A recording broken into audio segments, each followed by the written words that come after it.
Hey, it's Shelby from Aaron's Horsemanship. In this video, we're doing a rinsing off a little Mustang. We've had her for, I think I've had her for about 6 weeks. She wasn't completely wild when she came. She had a halter on her. They done a little bit with her, and she's just here for some more education. And baths are one of those things, and it is finally nice enough to kind of rinse her off and expose her to the water. And I was really pleased with her.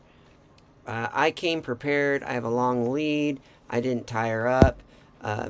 I started with her legs, and I don't always start with the legs, but this particular horse, we're working on her feet, picking her feet up and trimming her feet so she's good for the farrier.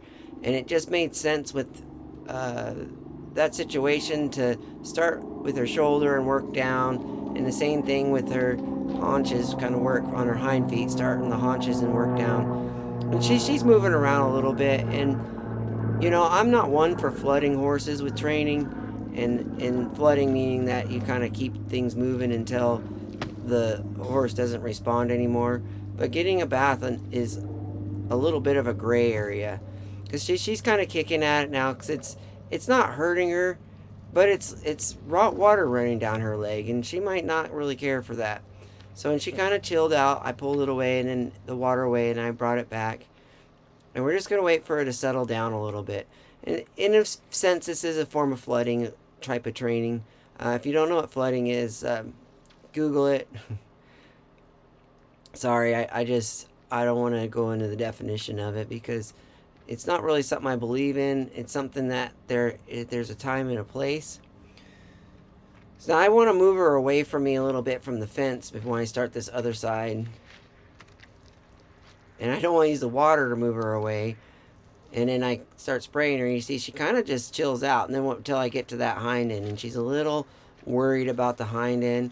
But she's not leaving. If you notice, she's really never pulling on the lead. I got quite a bit of slack on that lead. And yes, I've been tying her in the blocker tie ring. So she has been tied, so she knows how to tie. But when it comes to giving a bath or getting a horse introduced to water, I found that it just works better to not have them tied, even in a blocker tie ring. Situations call for different things. So now I'm going to change to the jet instead of the shower. It's a little bit more pressure on the water, and you can see that kind of got her a little bit worried. But she hit the end of the line. She didn't even really pull on it, and she did jump around a little bit, but she calmed right back down with it. And I don't know about you, but the pressure from that, it's not up that hard. It looks actually like more pressure on camera than it actually is. But with her picking her feet up and moving her feet, it's might not be the most comfortable thing. And I'm not saying it's hurting her. It's kind of like some of us like the heavy massage on the shower on, and others of us can't stand it. I'm one of the ones that I can't really stand it. But I'm just gonna work it up and down her legs. Now we're going to switch back to the other side. And she's really trying hard. You see, she's not really getting worked up at all. Not worried about the ropes or the hose.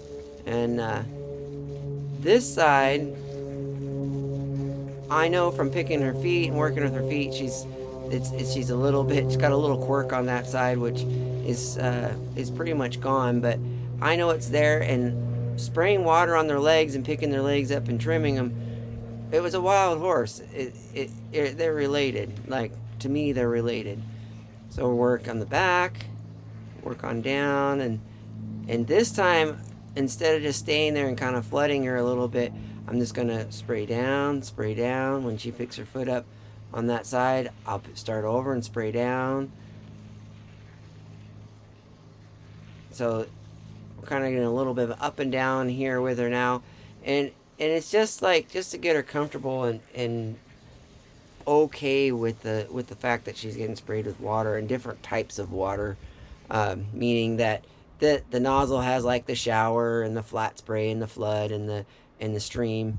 And I did the shower, then I went to the stream, the stream, and now because I kind of worked her up with it just a little bit, I went back to the shower, and then we're gonna work on the rest of the body and work on her sides and her back and on her neck and everything else. And really, once we got through the feet a little bit there, There's really not any more issues with her. She's standing like it's pretty enjoyable for her. I mean, it is new, but it's not like something that's bothering her, causing her stress or concern. A little bit there behind the ear. A lot of horses like to pick it up there, and I think it's because they don't really want water sprayed in their ear, and I try really hard to avoid that.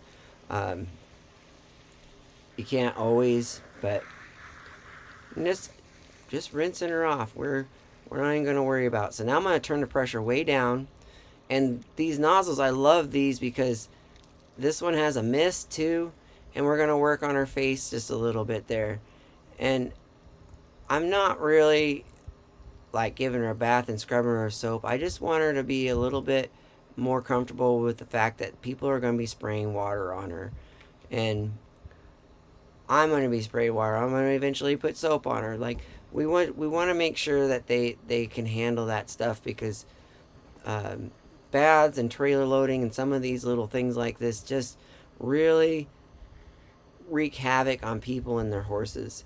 So I try to just at least get them started where they're not in shock that they've had like 5 or 10 baths that have never been sprayed in the face. So I'm gonna call it good. And now, like, a lot of people squeegee their horses, and she's got quite a winter coat still, and I want to make sure she dries out. So I'm gonna just use the blocker tie ring. Got a buddy over there to help tell her that it's okay for baths. And you see, she just stands her tied like she should. Now I'm just going to take the squeegee and work the squeegee on her, because we are still gentling her. Make sure there's no spots there that we missed in our gentling process. And I'm really I had my hand on the lead rope there just a little bit. And the only reason that I had it there was just in case that she decided that maybe I made her uncomfortable and she might want to kick. I know that she won't, but you know what? Just because I know that she won't doesn't mean that she won't. So I'd rather just err on the side of caution. And we just run the squeegee around her a little bit, and make it easier for her to dry out, and we'll call it good for our first bath. So I hope that helps. Take care, guys.